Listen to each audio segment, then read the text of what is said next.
Assalamu alaikum. Peace be upon you, one and all. My name is Azza Karam, and I have the privilege of serving Religions for Peace, which is actually the world's largest, oldest, and most representative alliance of religious leaders, religious institutions, and faith communities, working together for over 5 decades to serve the common good, deeply held and widely shared values, also to protect the global commons. The organization, since its founding in 1970 in Kyoto, Japan, understood the criticality of peace, not only as an absence of conflict, indeed not only as an absence of the indignities of injustice, but truly as an effort, continuous journey towards achieving a world that is better for all at all times and not for some at some times. The mission of Religions for Peace has not only become more critical with passing time. In fact, sometimes I wonder what the difference is between the 1970s and today. Because then, as in now, we were confronted with a pandemic of war. The nuclear arms was a big issue of concern and fear.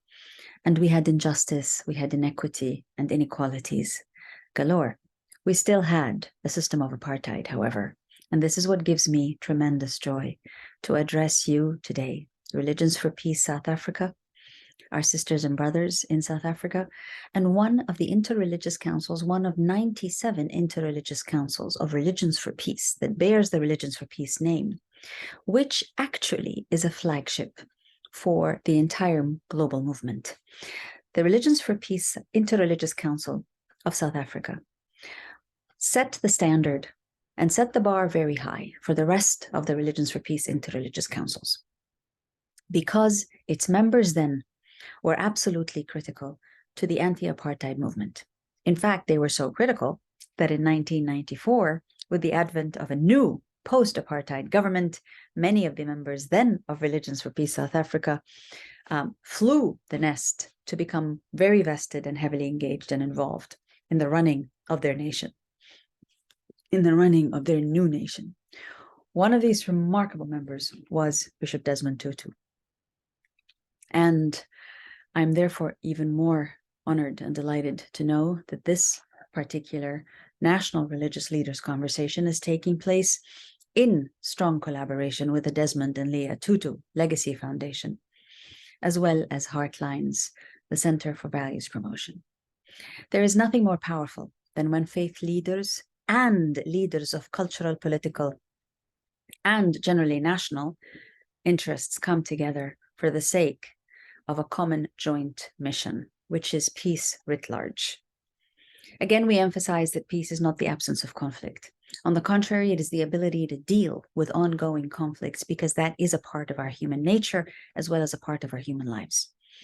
Today's biggest challenge that confronts us all equally and makes very little distinction is not COVID-19, even though heaven knows it confronts us all equally and makes little distinction. But today's greatest challenge to all of us is the challenge to the survival of this earth, this planet Earth, without which we would not exist. And if some of us manage to successfully get to the moon in time, it would not be the survival of this planet. For a long time, we spoke about the survival of the fittest, and we all know that that is no longer an option. Now it has to be the survival of all, and that requires the survival of this planet.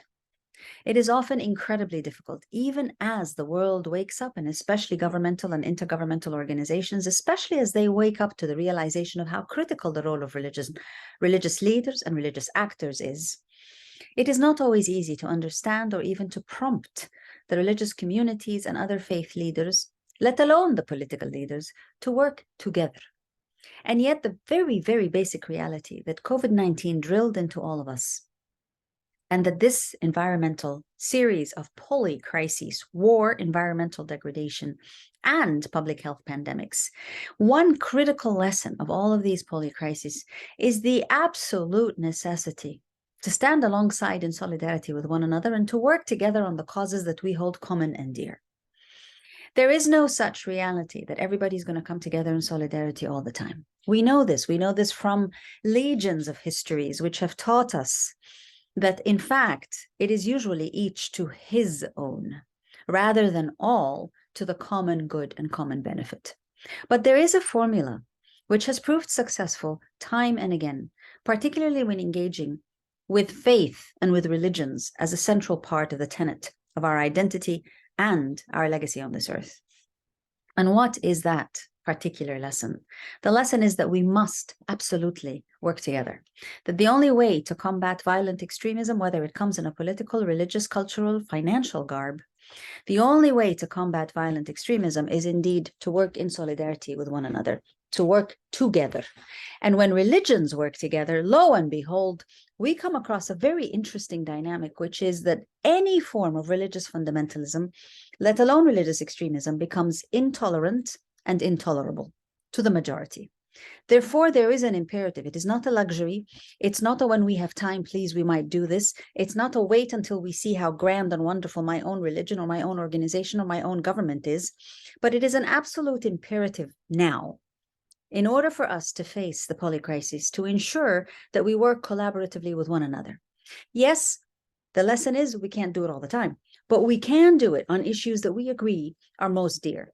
One of the most amazing things about the United Nations as a system and about Religions for Peace, which is the United Nations of religious institutions and faith actors, one of the most amazing characteristics is that because our crises are so many and so diverse and so imperative at the same time, we actually have an opportunity to choose which aspect of this we wish to work on together.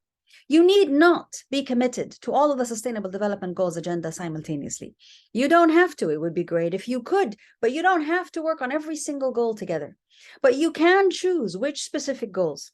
Under the strategic priorities that the Religions for Peace in tandem with the United Nations have selected, you can choose which specific goals you do want to work on together. It's called issue-based alliances. You can and you must consider how to strategically work on issue-based alliances. For some of you, education is the most important thing. For others, the environment and facets underneath are the most important thing. For others, it's human rights and gender equality, perhaps they're in.